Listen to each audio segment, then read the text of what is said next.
जय गुरुदेव। हमारी अम्मा सामने विराजमान, राजेश भाई विराजमान, उनका परिवार विराजमान, के सभी प्रेमी भाई गुरु माँ के चरणों में अपना हाथ डालते हुए माँ का हाथ आशीर्वाद के लिए ऊपर उठा हुआ। जय गुरुदेव। ये गुरु महाराज का आदेश है जिसको आपको कब तक पालन करना है? जब तक मरो न तब तक करो, जब तक मरो न तब तक करो। ये सब आदेश देते हैं। ये तात्कालिक आदेश नहीं है, ये सदा के लिए। फिर मालिक का आदेश है कि शाम के समय ये प्रार्थना 2 कर लिया करो, चाहे सामूहिक में कर लो और चाहे अपने चारपाई पर कर लेना। एक तो गुरु में गुनाहगार अति भारी, एक लाइन है उसकी, गुरु में गुनाहगार अति भारी। प्रार्थना बड़ी है, कम से कम 12-13 मिनट लगता है उसको करने में। और दूसरी प्रार्थना है कि जीवन का भार है सौंप दिया गुरुदेव तुम्हारे चरणों में। ये प्रार्थना मंदिर में बहुत दिनों तक होती भी थी, बाद में लोगों ने बदल दिया। अमर संदेश में मैंने 2 बार में 2 जगह पढ़ा, गुरु महाराज ने कहा कि इस प्रार्थना को सभी प्रेमी शाम को जरूर कर लिया करें। कोई पैसा इसमें नहीं लगेगा, छोटी छोटी बातें हैं, लेकिन यही बातें आपकी गुरु भक्ति बन जाएगी। और गुरु भक्ति पहले करो, पीछे अन्य उपाय। बिन गुरु भक्ति मोहजक कभी न काटा जाए। ये प्रार्थनाएं करो। भोजन करने से पहले बगैर प्रार्थना किए भोजन न करो। एक बार बनारस में उदय नारायण लाल श्रीवास्तव जी के यहाँ कोई सत्संग कार्यक्रम था, प्रेमी भोजन करने जा रहे थे। गुरु महाराज आ गए। गुरु महाराज ने पूछा कि भोजन करने जा रहे हो, प्रार्थना किया? तो अब सबके मुंह बंद हो गए। कोई कौर तूड़ रहा था, कोई सांग रहा था, कोई यहाँ ले गया, सब लोग रुक गए। गुरु महाराज बहुत नाराज हुए। कहा मैंने कितनी बार कहा है कि प्रार्थना कर लिया करो तब भोजन करो, प्रार्थना नहीं किया भोजन करने लगे। फिर स्वामी जी ने स्वयं प्रार्थना कराया और कहा आप भोजन करो। तो प्रेमी भाई बहनों, प्रार्थना करके भोजन करो।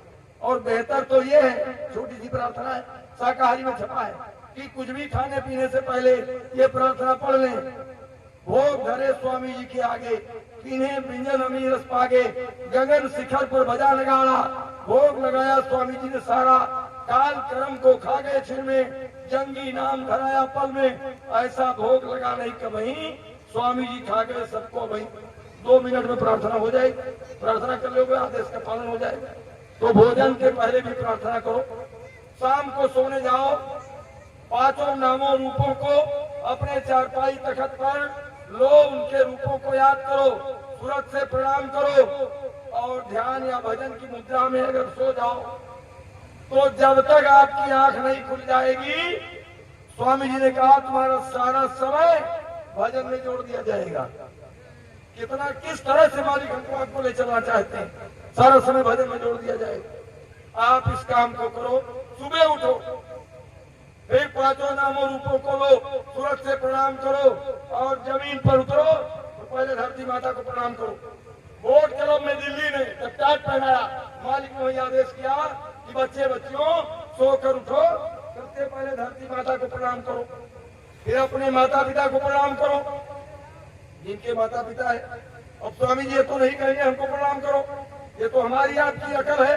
मालिक का जहां सिंहासन सजा रखा है वहां भी जाकर हम देख लें। अब इसको हमको आपको हमेशा करना है नहीं भाई बहनों।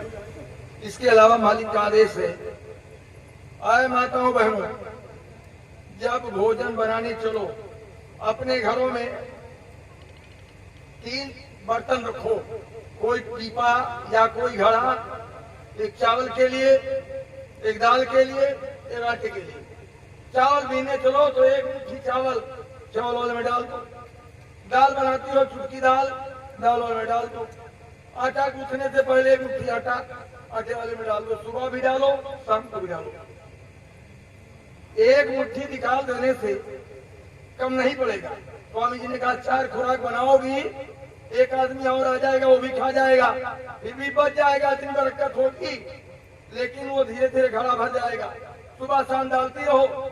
आपके दरवाजे पर कोई भूखा प्यासा आ जाए, कोई भिक्षुक आ जाए, आप अपने में से न दे सको तो 1 सीधा निकाल के उसी में से दे दो, 1-2 रोटी बनाकर उसी में से खिला दो।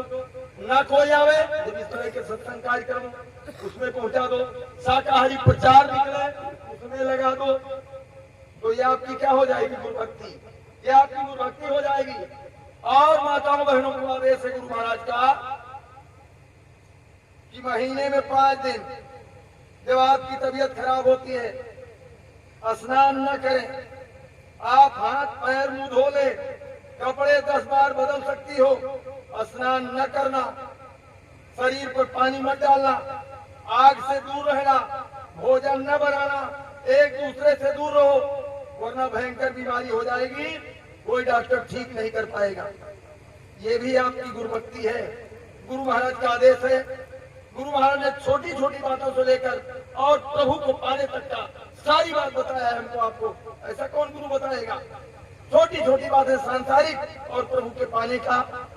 तो ये आदेश हमारे आपके लिए गुरु महाराज दे रखे हैं। हम सब भाई बहनों के लिए मालिक का आदेश है कि तुम्हारी कमाई का 10वांश मेरा होता है। अगर तुम मेरा 10वांश मेरे नाम पर लगाते रहोगे तो तुम्हारा धन पवित्र रहेगा, तुमको बरकत मिलती रहेगी। अगर उसको खा लोगे तो वकील के द्वारा, डॉक्टर के द्वारा, पुलिस के द्वारा, चोर डकैतों के द्वारा कई गुना ज्यादा आपका निकल जाता है। इसलिए आप 10वांश जब आप ये मानते हो कि हमारे गुरु महाराज हैं और आएंगे और अपने सारे वादे पूरे करेंगे, उसको किसी को देने की जरूरत नहीं है, उसको आप रखो अपने पास। जैसे अपना पैसा रखते हो ऐसे गुरु महाराज का रखो, उसको रखो बचा करके। ये गुरु महाराज के आदेश हैं जिनको हमको आपको पालन करना है। फिर आदेश है कि हो सके तो हर हफ्ते, ना हर हफ्ते कर सको तो 15 दिन में, 15 दिन में न कर सको तो महीने में एक बार व्रत रह जाओ। व्रत कैसे रहोगे? 24 घंटे कुछ न खाओ, केवल पानी में नींबू निचोड़ो और पी लो। स्वामी जी ने कहा कि नींबू का पानी तेजाब का काम करेगा, आपके पेट के एक एक पुर्जे की धुलाई कर देगा, पेट संबंधी तमाम बीमारियां बिना दवा के खत्म हो जाएंगी।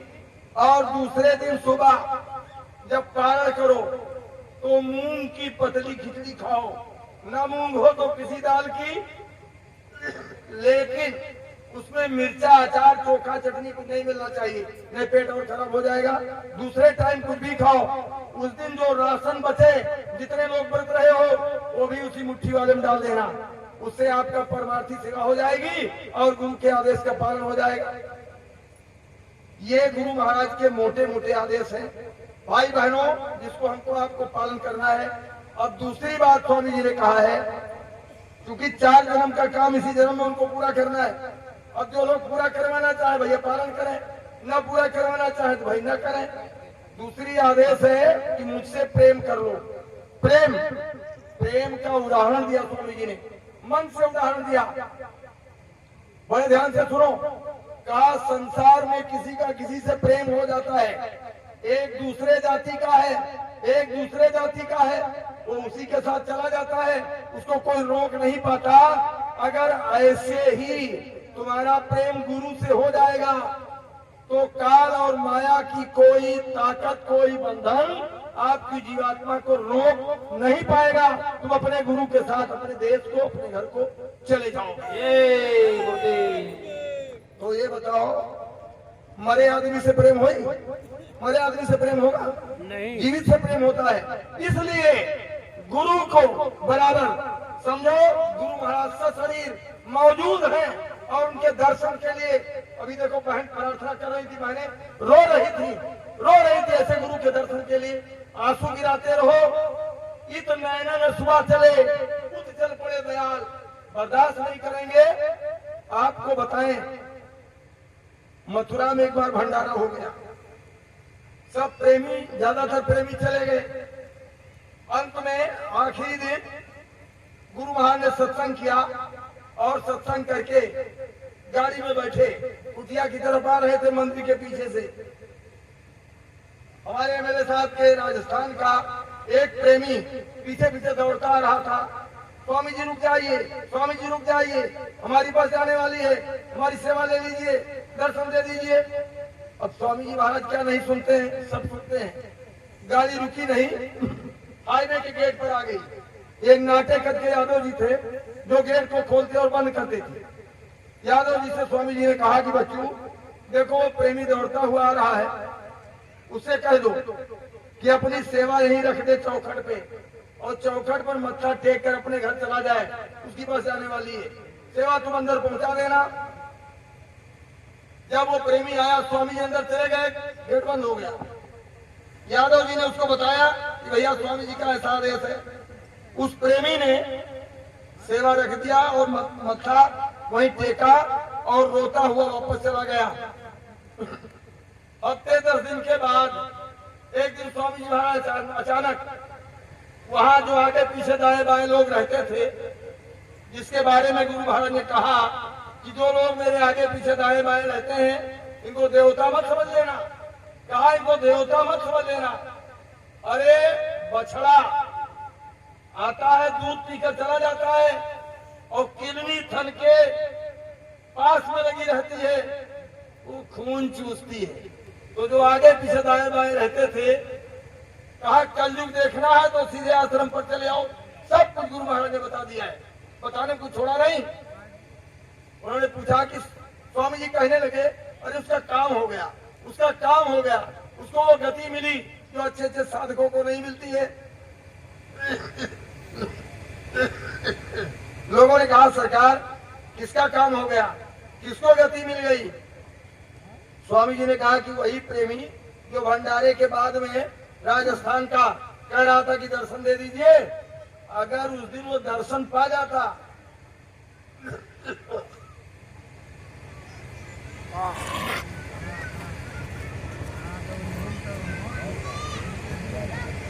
अगर वो दर्शन पा जाता तो दर्शन की जो ललक, जो इच्छा उसके दिल में बनी रह गई, वो खत्म हो जाती। वही दर्शन की इच्छा आज उसको निधान पहुंचा दिया। जहाँ आशा तब आशा पायो, ये गुरु के दर्शन की आशा बराबर बनाए रहो। जब हाजिर नाजिर मानोगे तब दर्शन की इच्छा आपके दिल में बनी रहेगी। प्रेमियों, ये गुरु महाराज की 2 बातें हैं। अब हम आपको एक बात ये बताना चाहते हैं। जब हम लोग इमरजेंसी में निराश हो गए तो स्वामी जी महाराज ने जो पत्र लिखा था, अभी मैंने चर्चा किया है कि गुर माथे से उतरे और शब्द बिहुना होए, ताको काल घसीट है राख न सके कोई। अब आप एक तो गुरु को बराबर अपने मस्तक पर रखो और दूसरे उनके शब्दों को याद रखो, भूलना नहीं। वो क्या शब्द है? स्वामी जी महाराज से अंबाबाड़ी अहमदाबाद में पत्रकारों ने पूछा कि बाबा जी आप कहते हो कलयुग में सतयुग आएगा, तो सतयुग कब आएगा? तो गुरु महाराज ने कहा कि हमारी बात को अपनी अपनी डायरी में नोट कर लो। मैंने सतयुग के स्वागत तैयारियों के लिए 3 जगह किया। पहला अयोध्या में यज्ञ के पहले घोषणा किया था कि एक देवता को प्रसन्न करूंगा, जब देवता प्रसन्न हो जाएगा देश में इतना गन्ना इतना चावल पैदा होगा जो 50 सालों में नहीं हुआ। वो मैंने करके दिखाया। इतना गन्ना इतना चावल पैदा हुआ कि लोग चावल के बराबर चीनी गांव गांव बदलते थे बोरे में भरकर, और काश्तकारों का गन्ना खेत में फूकना पड़ा। मीलें सालों साल चलती रही, खत्म नहीं कर पाएंगे, मैंने करके दिखाया। फिर हमको स्वप्न हुआ कि दूसरा यज्ञ, पहला यज्ञ मैंने 22 मई से 28 मई सन 77 में अयोध्या में सरजू तट पर किया। उसके पहले तमाम भूखमरी फैलती थी, रेडियो पर अखबारों पर आता था इतने यहाँ भूख से मर गए, उतने वहां मर गए। तो मैंने भगवान से प्रार्थना किया कि इनको भूख के अन्न के बिना मत मारो, कोई और सजा दे देना। तो तब से भूखमरी नहीं फैली। का दूसरा स्वप्न हुआ कि गुजरात में चले जाओ और अहमदाबाद में साबरमती नदी के बीचों बीच 33 करोड़ देवी देवताओं को बुलाओ और वहां दूसरा यज्ञ करो। तो मैंने ढिढोरा पीटा कि अहमदाबाद चलो, अहमदाबाद चलो।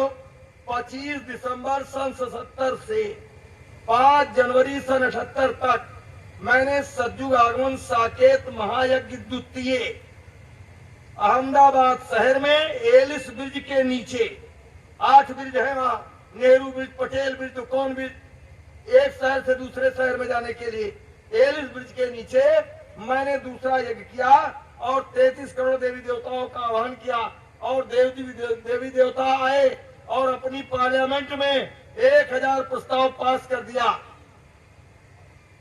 फिर हमको स्वप्न हुआ कि भगवान शंकर की नगरी में शंकर जी को जगाओ। मैंने ढिंढोरा पीटा कि काशी चलो, काशी चलो।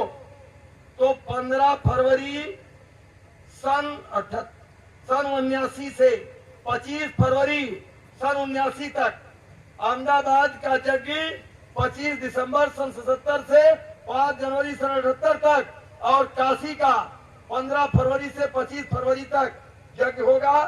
2 करोड़ नर नारी वहां पहुंचेंगे और महाशिवरात्रि 25 फरवरी को है।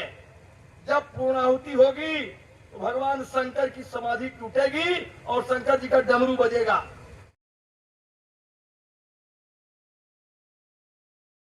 दो करोड़ नर नारी वहां पहुंचे और मैंने यज्ञ किया और 25 फरवरी को जब पूर्णाहुति हुई भगवान शंकर जगे और उनकी समाधि टूटी।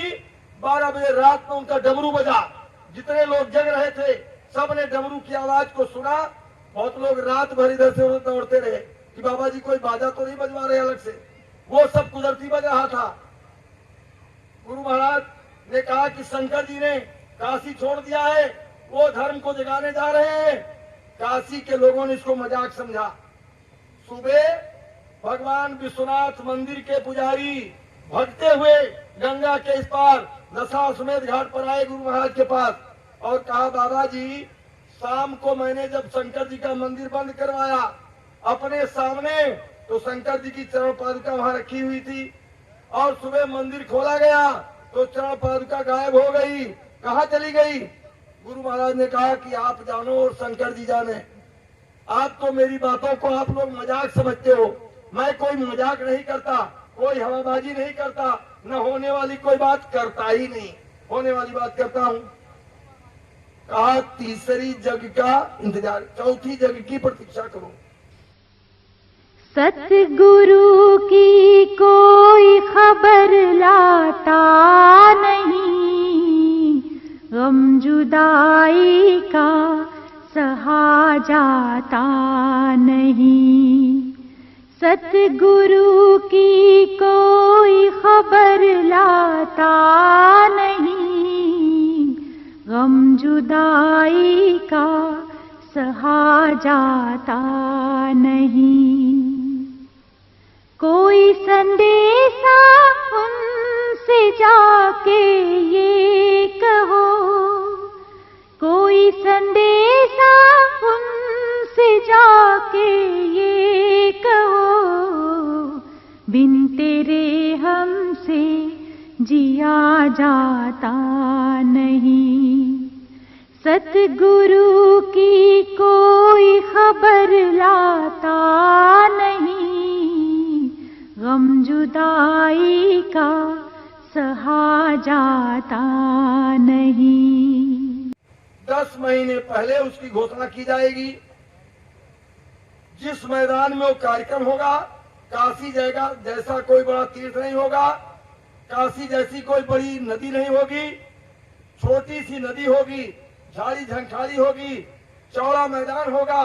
10 महीने पहले उसकी घोषणा होगी और उसका बिगुल बजेगा, ढिंढोरा पीटा जाएगा। 10 करोड़ नर नारी वहां पहुंचेंगे।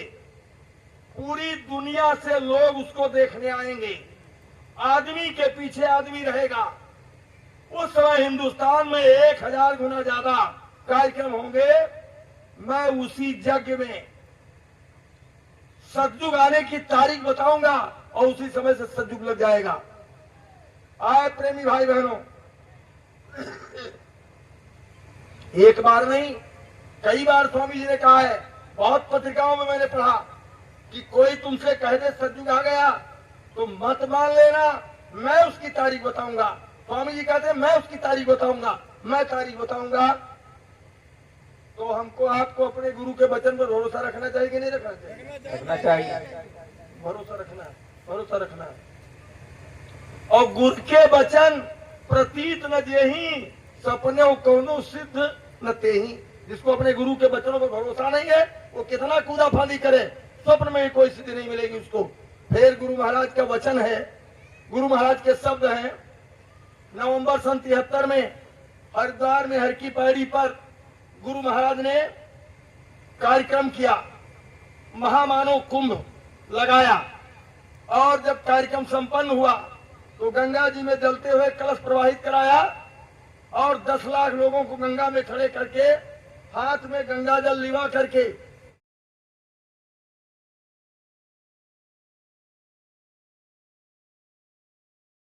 और संकल्प दिलवाया कि हे महात्मा ते श्री गंगे, जब तक भारत में गौहत्या पूर्ण रूपेण बंद नहीं हो जाएगी तब तक हम लोग हरिद्वार में हर की पहाड़ी पर गंगा में स्नान नहीं करेंगे।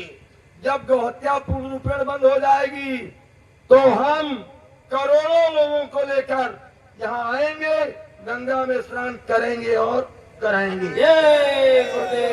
याद रखना, ये सब गुरु महाराज के वचन है, कोई मैं अपनी तरफ से थोड़ा बता रहा हूँ, सब पत्रिकाओं में सब लिखा हुआ है। फिर गुरु महाराज का वचन है, गुरु महाराज ने कहा कि अभी तुम मुझको नजदीक से देख ले रहे हो, भविष्य में आने वाले समय में मैं इसी मैदान में मथुरा में कहा दर्शन करने वाले विदेशी हेलीकॉप्टरों का तांता लगवा दूंगा, तब तुम दूरबीन से हमको दूर से देखोगे। वो तांता कौन लगवाएगा? वो तांता क्या और कोई लगवा सकता है? नहीं। फिर गुरु महाराज का शब्द है, गुरु महाराज का शब्द है, आज चीन ने कीटाणु बम बनाया है, पाकिस्तान को दे दिया है। आगे भारत पाकिस्तान की जब भी लड़ाई होगी, चीन के द्वारा दिया गया कीटाणु बम पाकिस्तान भारत पर छोड़ेगा, कीटाणु फैल जाएंगे, तमाम आदमी जानवर बेमौत उस समय मरने लगेंगे। गुरु महाराज ने बोलते हुए पगड़ी गिरा दिया, अचला गिरा दिया, नीचे का भी अचला गिरा दिया, लंगोटी में आ गए और सीना ठोक कर कहते हैं इस फकीर को देख लो, पहचान लो। उस समय इतनी तेज आंधी चलाएगा, इतनी तेज आंधी चलाएगा कि बड़े बड़े हाथी उसमें उड़ते नजर आएंगे। वो सारे कीटाणु उड़कर वहीं चले जाएंगे, जिन्होंने छोड़ा उनका सफाया करेंगे, यहाँ जो थोड़े बहुत बचेंगे उनसे उन्हीं का सफाया हो जाएगा। जो मांस मछली अंडा शराब चोरी डकैती जो प्रचार आप कर रहे हो, बचो और बचाओ, बचाने का प्रचार है, क्योंकि महात्मा विनाश चाहते नहीं है। वो काल थोड़ा है कि काट पीट के बराबर करने, वो तो सबको बचाना चाहते हैं। वो आंधी कौन चलाएगा? क्या कोई चला सकता है? फिर गुरु महाराज के वचन हैं, गुरु महाराज के शब्द हैं कि अभी सत्संग नहीं सुनाया, सत्संग सुनाने की जमीन तैयार कर रहा हूं। जब सत्संग सुनाऊंगा तो जिस मंडल का मैं वर्णन करूंगा, कितनी आत्माएं उस मंडल का यहीं से बैठकर सफर करेंगी और वापस आ जाएंगी, उसका नाम होगा सत्संग। सत्संग को कौन सुनाएगा? उसको कौन सुनाएगा? जितने लोग कहते हैं गुरु महाराज चले गए, वो इन प्रश्नों का उत्तर दें, सत्संगियों को संतुष्ट करें कि इस काम को कौन करेगा। क्या गुरु महाराज के वचन, जब उन्होंने कहा कि संत वचन पलटे नहीं और पलट जाए ब्रह्मांड, कैसे पलट जाएंगे? फिर गुरु महाराज ने कहा कि भविष्य में एक ऐसा चमत्कार होगा जिसको पूरा विश्व नमस्कार करेगा। जब कोई ऐसी बात हो जाएगी जो असंभव दिख रही है, तभी तो पूरा विश्व नमस्कार करेगा। तो प्रेमी भाई बहनों, ये गुरु महाराज के वचन हैं मोटे मोटे, जिनको हमको आपको कब तक याद रखना है? जब तक श्वास रहेगी तब तक याद रखना है। हम आप मनुष्य हैं, हम आप इंसान हैं, हमारी आपकी श्वास की पूंजी सीमित है, जिसका समय जब पूरा होगा उसको जाना पड़ेगा। गुरु महाराज मनुष्य शरीर में है लेकिन मनुष्य नहीं है, मनुष्य शरीर में है, मनुष्य नहीं है, अनामी महाप्रभु है। उनके ऊपर कोई नहीं है, उनके ऊपर किसी का हुक्म नहीं चलता है, उनका हुक्म सब पर चलता है। तो प्रेमियों, इस तरह से गुरु महाराज के वचनों को याद रखो और अपने परमार्थ के लिए, चारों जन्म का काम एक जन्म में पूरा करने के लिए आप मालिक के आदेशों का पालन करते चलो और गुरु महाराज से प्रेम, दर्शन की ललक बराबर बनाए रखो। किसी की निंदा, किसी की बुराई, किसी की आलोचना करने की जरूरत नहीं। गुरु महाराज ने बराबर कहा, किसी की निंदा न करना, न सुनना। निंदा करने से उसके पाप के बोझे से तुम दब जाओगे। तो अपने गुरु महाराज के वचन पर भरोसा रखना, विश्वास रखना। इसमें किसी की निंदा है, किसी को कोई आलोचना है, कोई बुराई है इसमें? अब जिसका जो विचार है वो करे। हम अपने गुरु के वचनों पर भरोसा रखेंगे मरते दम तक, बस। तो बाकी जय गुरुदेव नाम के बारे में मदन राठौर साहब ने सब बता ही दिया है। और हम बच्चों निश्चिंत रहें, हैं? अब मेरी तरफ से निश्चिंत रहें। जब तक परिवर्तन नहीं सुनो, हो जाएगा मैं जाने वाला। देखो, गुरु महाराज के भी वचन है कि बच्चों तुम मेरी तरफ, बाबा जी ने बहुत कहा, सुनो, कहा कि शरीर जर्जर हो गया है, पुराना हो गया है, ये सब कहा। लेकिन ये कहा है कि बच्चों तुम मेरी तरफ से निश्चिंत रहो। ये बात कितनी जोरदार है। बच्चों तुम मेरी तरफ से निश्चिंत रहो। अब जब तक परिवर्तन नहीं हो जाएगा मैं जाने वाला नहीं हूँ। जरूरत पड़ेगी मैं 400 वर्षों तक रहूंगा। महात्मा गांधी चूक गए, उनको लोगों ने गोली से उड़ा दिया। बाबा जी चूकने वाले नहीं है। विश्व का कोई सारे एटम बम बाबा जी को लगा दिए जाए तो बाबा जी का बाल बांका नहीं कर सकते हैं। महात्मा गांधी चूक गए, मैं चूकने वाला नहीं हूँ।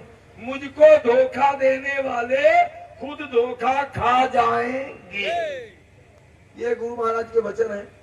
तो वचनों पर भरोसा रखते। बाकी न मैं कोई साधक हूँ और तो मेरे साथ तो बहुत तारीफ कहती, हम इस लायक कुछ नहीं।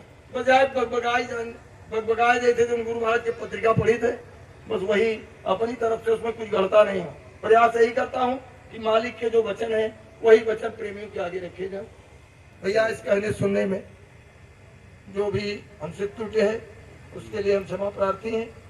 और हम साथ ही साथ देखिए, मेरे साहब ने तो बता ही दिया है, हमारी झोपड़ी बहराइच जिले में नानपारा तहसील से 10 किलोमीटर लीलापारा गांव शंकरपुर चौराहे के पास है। वहीं हमारी झोपड़ी है। गुरु महाराज 12 अक्टूबर सन 79 काशी के यज्ञ के, फरवरी में यज्ञ था और अक्टूबर में हमारी झोपड़ी पर अपने चरण डाले थे। उसकी यादगार में 11-12 अक्टूबर, पहले तो 12 को करता था जब तक गुरु महाराज अज्ञात नहीं थे, ज्ञात थे तब तक। अज्ञात हो गए तब भी कुछ दिन तक तो 12 को करता था। उसके बाद मैं गुरु महाराज के वचनों पर भरोसा करता था तो हमारे जिले के लोग हमसे घृणा करने लगे कि गुरु महाराज के वचन को सही बताते हैं और जो गुरु महाराज के भक्त हैं उनके वचनों को नहीं मानते हैं, जो उनके जिम्मेदार बनाए गए हैं। तो आना जाना बंद कर दिया।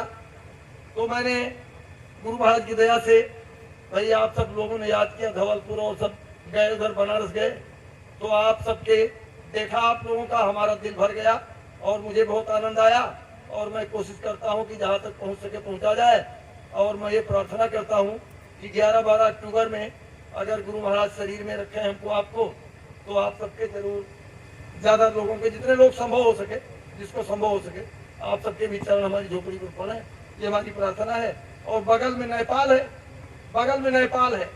तो मैं ये भी प्रयास करता हूँ कि भाई एक दिन 13 को नेपाल में भी प्रेमी चले जाए। भाई विदेश में भी वहाँ अपने बहुत गुरु भाई गुरु बहने हैं तमाम लोग। हालांकि ज्यादातर लोग सब महाराज जी लोगों के साथ में है, लेकिन चलो कुछ लोग हमारी भी बात पर विश्वास करते हैं, क्योंकि मैं ही नेपाल में बहुत कार्यक्रम करता था। तो कुछ लोग चाहे मुँह देखे की प्रीत, चाहे जैसे भी मानते हैं, तो वहाँ भी एक कार्यक्रम हो जाता है। तो उसमें आप लोग साधना होते हैं। बोलो जय